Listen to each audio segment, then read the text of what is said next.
Hi friends, welcome to my channel tele online class. आज की इस वीडियो में हम debit note, credit note, discount receive and discount paid की entry सीखेंगे जीएसटी के साथ। तो इसके लिए मैंने टेली ऑनलाइन क्लास के नाम से ऑलरेडी कंपनी क्रिएट की हुई है, जीएसटी इसमें इनेबल किया हुआ है। तो इसमें कुछ एंट्रीज भी की हुई है मैंने आपको शो करवाने के लिए कि हम सेल्स बिल के अगेंस्ट, परचेज बिल के अगेंस्ट क्रेडिट नोट और डेबिट नोट एंट्रीज कैसे करते हैं। तो देखिए यहाँ पर मैंने सबसे पहले स्टैट्यूटरी रिपोर्ट्स में जीएसटी R1 में यहाँ पे मैंने B2B इनवॉइस में एंट्री की हुई है। रमन एंड कंपनीज को मैंने सेल किया हुआ है एंड इस जो मैंने ये सेल की है, ये मान लीजिए सप्लायर से मेरे को गुड्स जो है वो रिटर्न हो जाते हैं। फॉर एग्जाम्पल 1 अगस्त को रिटर्न हो जाते हैं, तो मेरे को इसको क्रेडिट नोट बना के देना होगा। तो क्रेडिट नोट बनाने के लिए आपके पास क्रेडिट नोट का वाउचर होता है, बट वो हमारे पास बाय डिफॉल्ट नहीं शो होता। आपको उसके लिए कुछ ऑप्शंस को येस करना पड़ता है। अभी देखिए मेरे पास स्क्रीन में क्रेडिट नोट और डेबिट नोट हाईलाइट है, बट आपके पास अगर नहीं हाईलाइट हो रहे तो आपको क्या करना है, आपने स्क्रीन पे सेम F11 प्रेस करना है। देन आपने use debit and credit notes को येस करना है। Record credit note in invoice mode, debit note in invoice mode, ये तीनों ऑप्शंस आप येस कर देंगे। जब आप इन ऑप्शंस को येस करके एक्सेप्ट करेंगे तो आपके पास क्रेडिट नोट और डेबिट नोट हाईलाइट हो जाएगा। इसको हाईलाइट करने के बाद आप यहाँ पे कंट्रोल F8 प्रेस कर सकते हैं फॉर क्रेडिट नोट। बट अब क्रेडिट नोट की एंट्री आप पास कैसे करेंगे। यहाँ पे देखिए हमारे पास एक न्यू ऑप्शन आ रहा है जीएसटी के साथ ही, यहाँ पर original invoice number and date हमसे पूछता है क्रेडिट नोट में। तो आपको यहाँ पे क्या करना है, आपने यहाँ पे अपना पहले देखना है कि कौन सा जो इनवॉइस है वो रिटर्न हो रहा है।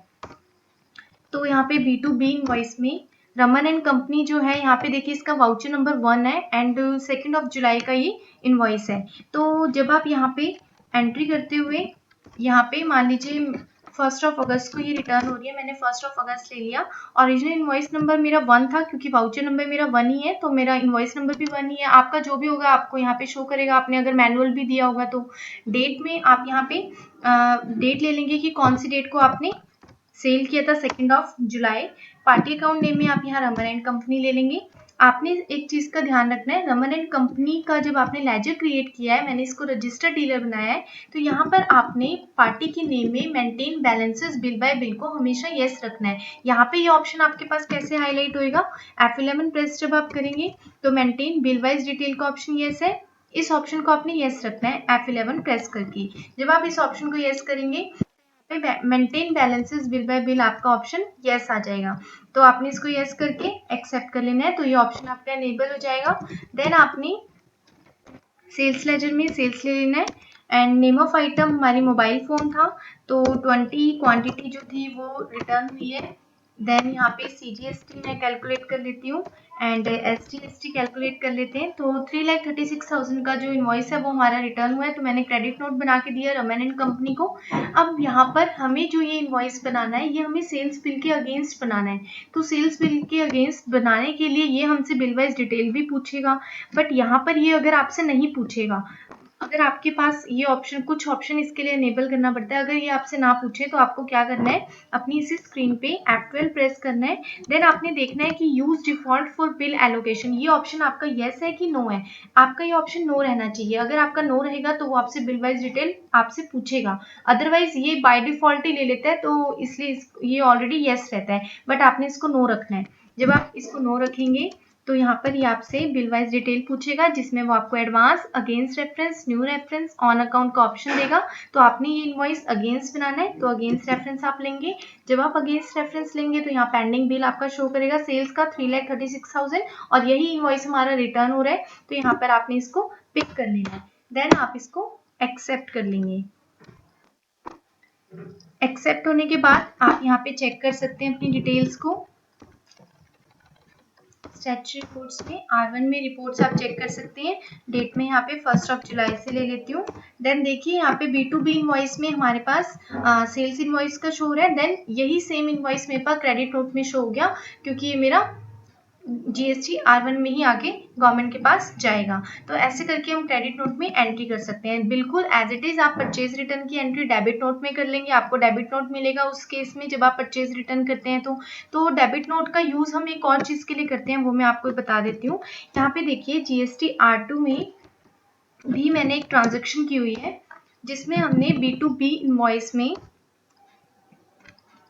11,20,000 का अमाउंट मेरा बना हुआ है। ये देखिए मैंने परचेज की ट्रांजैक्शन की हुई है जिसमें मेरे पास 11,20,000 रुपीज़ का जो है वो इनवॉइस बना हुआ है।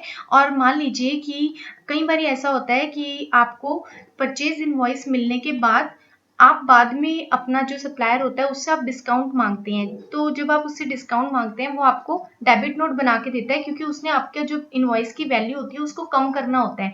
तो उस केस में जब आपको डिस्काउंट रिसीव हो रहा है आपको वो वाली एंट्री भी डेबिट नोट में ही करनी पड़ती है। अभी देखिए मैंने 11,20,000 अमाउंट का इनवॉइस बनाया हुआ है, तो फॉर एग्जाम्पल आपको 2,000 का इसमें से डिस्काउंट बाद में रिसीव होता है, तो उसके लिए आपको डेबिट नोट मिलेगा। उस डेबिट नोट की एंट्री आप कैसे करेंगे वो मैं आपको बता देती हूँ। देखिए यहाँ पे हमारे पास 11,20,000 का अमाउंट बना हुआ है और मुझे अब अपनी वैल्यू को, अमाउंट को, जो ये इनवॉइस वैल्यू है इसको कम करना है, तो उसके लिए हम डेबिट नोट में एंट्री कर सकते हैं। आप कंट्रोल F9 प्रेस करेंगे डेबिट नोट के लिए, और यहाँ पे हमें नेम ऑफ आइटम, मतलब हमें आइटम इनवॉइस नहीं लेना, आपने यहाँ पे कंट्रोल V प्रेस कर देना है, आपने इसको वाउचर फॉर्मेट में करना है। यहाँ पे देखिए आप लेंगे शिप ट्रेडर्स था मैंने जिसको परचेज किया था, जिससे मैंने परचेज किया था, तो यहाँ पर देखिए मैंने पार्टी का नेम ले लिया। देन यहाँ पे मेरे पास देखिए करंट बैलेंस शो कर रहा है 11,20,000, ठीक है। तो फॉर एग्जांपल मेरे को जो डिस्काउंट रिसीव हो रहा है वो मेरे को 2,000 अमाउंट रिसीव हो रही है। मैं जब यहाँ पे 2,000 लूंगी तो यहाँ पर भी मेरे से अगेंस्ट रेफरेंस लेगा, क्योंकि मैंने जो परचेज का इनवॉइस था उसी के अगेंस्ट ही मेरे को ये डिस्काउंट रिसीव हो रहा है। तो आपने एक चीज का और ध्यान रखना है, जब आप यहाँ पार्टी का नेम लेंगे तो आपने यहाँ पर भी maintain balances bill bye bill को हमेशा यस रखना है। और यस रखने के बाद अभी आपसे अगेंस्ट रेफरेंस यहाँ पे बिल वाइज डिटेल में पूछेगा, तो आपने अगेंस्ट रेफरेंस लेना है। 11,20,000 के अगेंस्ट ही आपको 2,000 रुपीज का डिस्काउंट रिसीव हो रहा है। तो यहाँ पर देखिए अपने आप 2,000 जो है वो लेस हो गया, और यहाँ पे करंट बैलेंस इसका 11,18,000 शो हो रहा है। देन यहाँ पे हम एक लेजर क्रिएट कर लेते हैं, discount receive indirect income, then आप इसको एक्सेप्ट कर लेंगे। अब देखिए यहाँ पे मेरे पास ये अमाउंट शो हो जाएगा, 11,18,000 अमाउंट मेरे पास शो हो जाएगी। तो ऐसे आपको अगर डिस्काउंट रिसीव होता है आफ्टर परचेज बिल, आपको परचेज बिल मिल जाता है, उसके बाद आप अपने सप्लायर से डिस्काउंट जो है वो लेते हैं, तो आपको वो एंट्री जो है डेबिट नोट में आप उसको इजीली कर सकते हैं।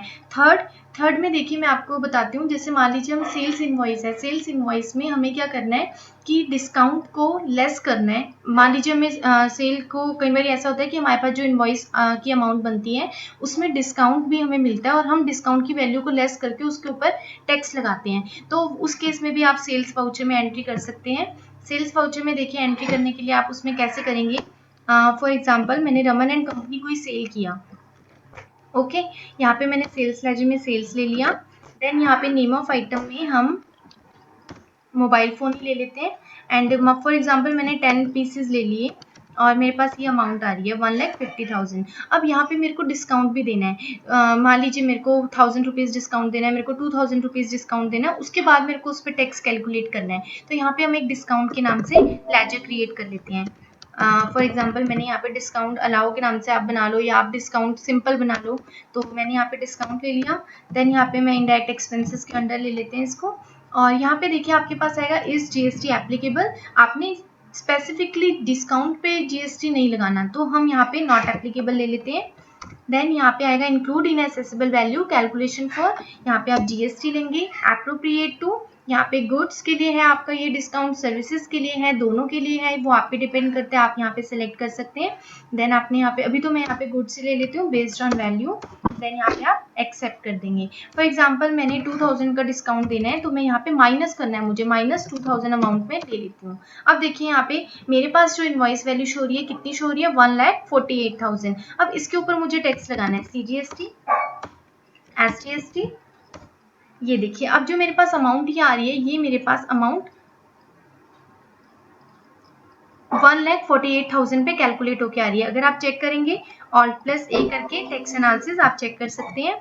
ये देखिए हमारे पास 1,50,000 में से पहले डिस्काउंट लेस हुए 2,000 रुपीज़, देन जो अमाउंट बना उसके ऊपर हमारे पास टैक्स लगा हुआ है, तो टोटल टैक्स की अमाउंट 17,760 रुपीज़ बन गई है। तो ऐसे अगर आप डिस्काउंट को लेस करने के बाद टैक्स लगाना चाहते हैं तो आप अपने इनवॉइस में ऐसे लगा सकते हैं।